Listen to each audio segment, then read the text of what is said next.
ہیں یہ مالی صدقہ ہے، لیکن ایک سوال یہ ہے کہ آبرو کا کیا صدقہ ہے؟ اسے توجہ کرنے کی ضرورت ہے۔ کام مال کا تو صدقہ ہوا، اپنے مال سے کسی غریب کی مشکل کو حل کر دیا جائے۔ آبرو یعنی اگر سماج اور معاشرے میں اللہ نے مجھے آبرو مند بنایا ہے، میرا کوئی اعتبار ہے، میری بات کو سنا جاتا ہے، مجھے لوگ مانتے ہیں، تو اس آبرو کو جو سماج اور معاشرے میں بڑوں تک میری پہچان ہے، میری ایک عزت ہے، میرا ایک مقام ہے، میرا ایک احترام ہے، میری ایک آبرو ہے سماج اور معاشرے میں، چھوٹے سے لے کر بڑوں تک، تو اس آبرو کا صدقہ کیا ہے؟ توجہ کریے گا، اس آبرو کا صدقہ یہ ہے کہ اگر تمہارے اس آبرو کے ذریعے سے اگر تم واسطہ بن جاؤ کہیں کے اوپر، نہ کہیں کے اوپر سفارش کر دو، کسی سے ایک جملہ کہہ دو اور تمہارے جملہ کہنے سے کسی کا کام ہو جائے، تو یہ تمہاری آبرو کا صدقہ ہو جائے گا۔ آبرو کا صدقہ یعنی اللہ نے تمہیں آبرو دی ہے نا، تو انشاءاللہ اللہ تمہارے اس آبرو کو، تمہاری اس عزت کو بچائے گا۔ کیوں؟ اس لیے کہ تم نے اس کا صدقہ ادا کر دیا ہے، تم واسطہ بن کے، تم نے سفارش کر کے دوسرے کی مشکل کو آسان کر دیا۔ بس مال کا صدقہ الگ ہوا، آبرو کا صدقہ یہ ہے کہ اپنی آبرو کے ذریعے سے کسی کے کام کو حل کر دیا جائے، یہ آبرو کا صدقہ ہے۔ اور ایک صدقہ عقل کا صدقہ ہے، توجہ کرنے کی ضرورت ہے۔ عقل کا صدقہ کیا ہے؟ عقل کا صدقہ کیا ہے؟ عقل کا صدقہ یہ ہے نا، اگر کوئی انسان کو اللہ نے کسی کو عقل سے نوازا ہے، اللہ نے کسی کو شعور سے نوازا ہے، اللہ نے کسی کو فکر سے نوازا ہے، اللہ نے ایک انسان کو عقل مند بنایا ہے نا، اس کی عقل کام کرتی ہے، تو اس کی عقل کا صدقہ کیا ہے؟ ابن فہد ہلی کہتے ہیں کہ عقل کا صدقہ یہ ہے کہ اگر وہ تم سے مشورہ چاہ رہا ہے، اگر وہ تم سے گائیڈ چاہ رہا ہے، ایک انسان ہے جسے راستہ نہیں مل رہا ہے کہ وہ کس فیلڈ میں جائے اور کیا کام کرے، تو اگر اللہ نے تمہیں صاحب عقل بنایا ہے، تمہیں عظیم عقل کی نعمت سے نوازا ہے، تو تمہاری عقل کا صدقہ یہ ہے کہ تم اسے صحیح مشورہ دے دو، تم اسے صحیح راستہ بتا دو اور اس کو صحیح طریقے سے گائیڈ کر دو تاکہ اسے راستہ مل جائے، تو یہ تمہاری عقل کا صدقہ ہو جائے گا۔ اور چوتھی بات، زبان کا صدقہ۔ زبان کا صدقہ کیا ہے؟ توجہ کریے گا، دین اسلام میں جھوٹ بہت بڑا گناہ ہے عزیزان محترم، لیکن اگر کوئی فیملی لڑی ہو اور میرے جھوٹ بولنے کے ذریعے سے ان کا اختلاف ختم ہو جائے، تو دین اسلام کہتا ہے کہ یہاں کے اوپر جھوٹ بول دیا جائے۔ توجہ کرنے کی ضرورت ہے، کہا دین اسلام کہتا ہے کہ اگر تمہارے جھوٹ بولنے سے دو لڑی ہوئی فیملیاں مل جائیں نا، تو تم جھوٹ بول دیا کرو، یہاں کے اوپر جھوٹ بولنا ضروری ہو جائے گا۔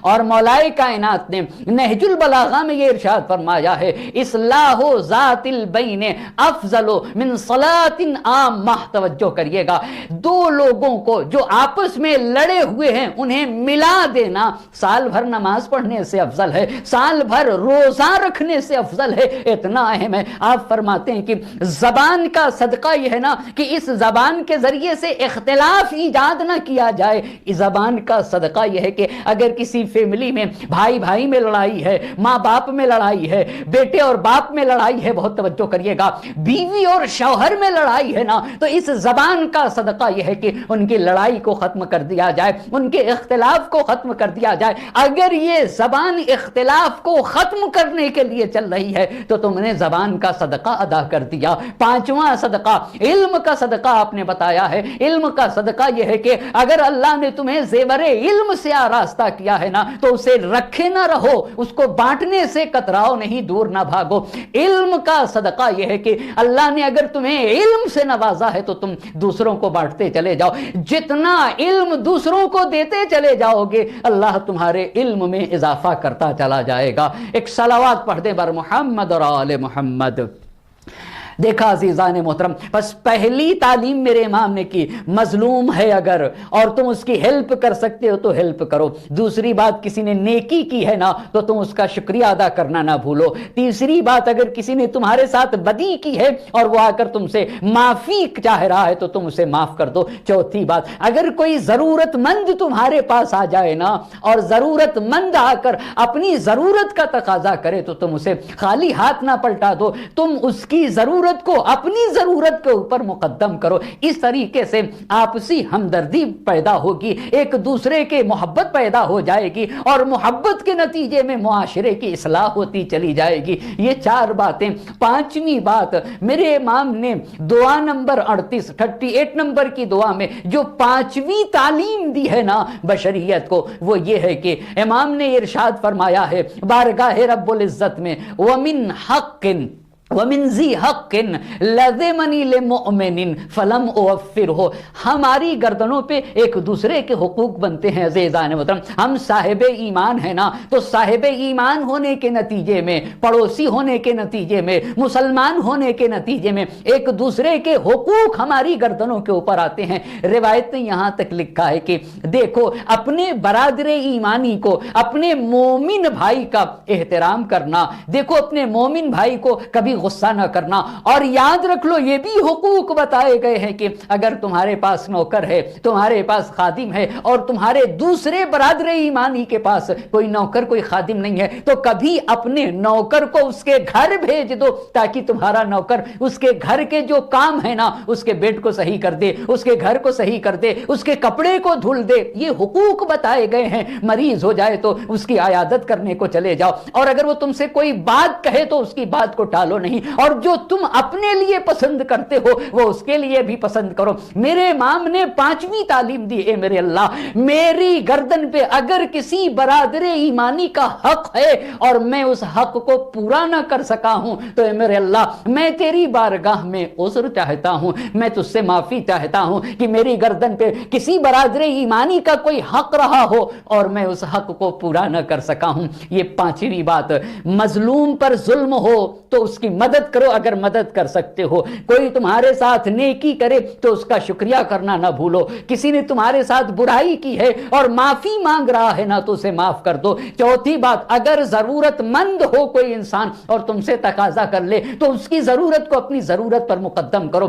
5ویں بات امام نے کہی ہے کہ اگر کوئی صاحب حق مومن جس کا حق ہماری گردن پہ ہے اور ادا نہ کر سکے ہونا, تو اللہ کی بارگاہ میں عفو عذر کو طلب کرنا چاہیے. میرے امام نے کہا دیکھو زندگی میں صاحب ایمان کے حقوق ہیں, ایک دوسرے کے حق ہیں, ہم اور آپ کی گردنوں کے اوپر ان کے حقوق کو ادا کرنے کی کوشش کرنا چاہیے. ہم وہ پسند کریں جو ہم اپنے لیے جو پسند کرتے ہیں. ہم پسند کرتے ہیں نا کہ ہمیں کوئی برا نہ کہے, ہمارے خلاف کوئی بات نہ کی جائے, ہماری غیبت نہ کی جائے, ہم کو اچھائیوں سے یاد کیا جائے. تو اپنے دوست کے لیے بھی, اپنے برادر ایمانی کے لیے بھی یہی پسند کریں. یہ 5ویں تعلیم یہ ہے کہ ایک دوسرے کے حقوق اور ہم آپ کی گردنوں پر آتے ہیں, ان کے حقوق کو ادا کیا جائے اور کوشش کیا جائے کہ جس کا جو حق ہے اسے ادا کر دیا جائے جہاں تک انسان سے ممکن ہے توجہ کرے گا.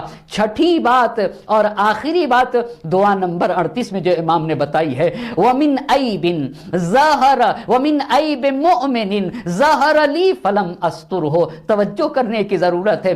ہم کبھی کبھی سماج اور معاشرے میں ایک دوسرے کے ساتھ رہتے ہیں, جائز الخطا ہیں, ہم سے غلطی ہو جاتی ہے, ہم سے خطا ہو جاتی ہے. اس کا مطلب ہرگز نہیں ہے کہ اگر میرے اندر ایک عیب ہے اور میں نے, توجہ کرے گا, یا آپ کے اندر ایک عیب ہے, میں نے اس عیب کو دیکھ لیا تو میری شرعی ذمہ داری کیا بنتی ہے, میرا الہی وظیفہ کیا کہتا ہے, میرا دین کیا کہتا ہے اس سلسلے میں. اگر میں نے کسی بندے مومن کے کسی عیب کو جان لیا ہے تو میرا دین کیا کہتا ہے, میرا اللہ کیا کہتا ہے, شریعت کیا کہتی ہے اس سلسلے میں.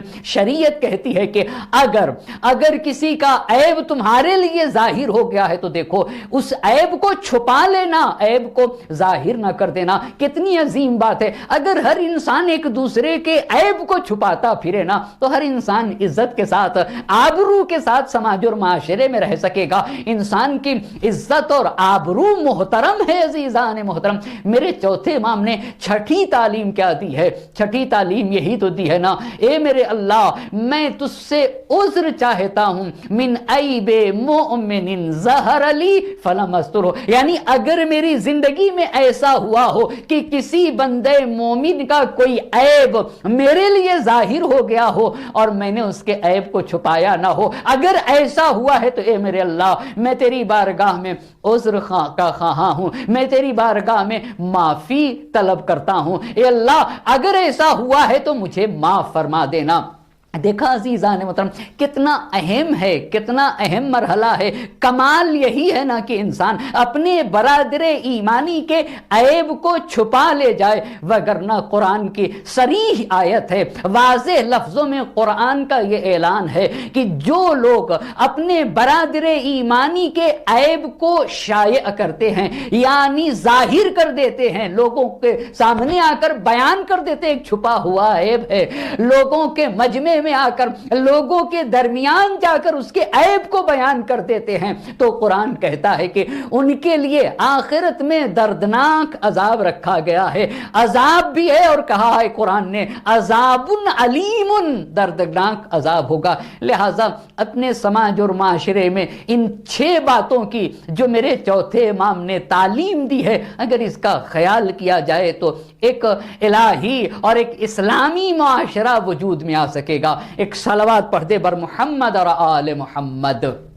بس پہلی بات یہ ہوئی کہ اگر کسی مظلوم پہ ظلم ہو رہا ہے تو اس کی حمایت کی جائے اگر قدرت ہے. دوسری بات اگر کسی نے نیکی کی ہے نا تو اس کا شکریہ ادا کیا جائے. تیسری بات یہ ہو گئی اگر کسی نے ہمارے ساتھ برائی کی ہے اور پھر اس کے بعد پشیمان ہو کر آ کر ہم سے معافی مانگتا ہے تو اسے معاف کر دیا جائے. چوتھی بات یہ ہے کہ اگر کوئی ضرورت مند آ کر کسی ضرورت کا تقاضا کر لینا تو اس کی ضرورت کو اپنی ضرورت کے اوپر مقدم کیا جائے. یہ چوتھی بات ہو گئی. پانچویں بات, سماج اور معاشرے میں یہ دیکھا جائے کہ ہمارا ایک دوسرے کا حق ہماری گردنوں پہ کیا بنتا ہے, ایک برادر ایمانی ہم پر کیا کیا حقوق رکھتا ہے, کس طریقے سے حقوق آتے ہیں. آپ توجہ تو کر لیں کتنا کبھی کبھی صرف مسلمان ہونے کا حق آتا ہے, کبھی کبھی صاحب ایمان ہونے کے اعتبار سے حق آتا ہے, اور کبھی کبھی پڑوسی کے حقوق آتے ہیں. ممکن ہے نہ وہ مسلمان ہو, ممکن ہے نہ وہ مومن ہو, مگر چونکہ پڑوسی ہے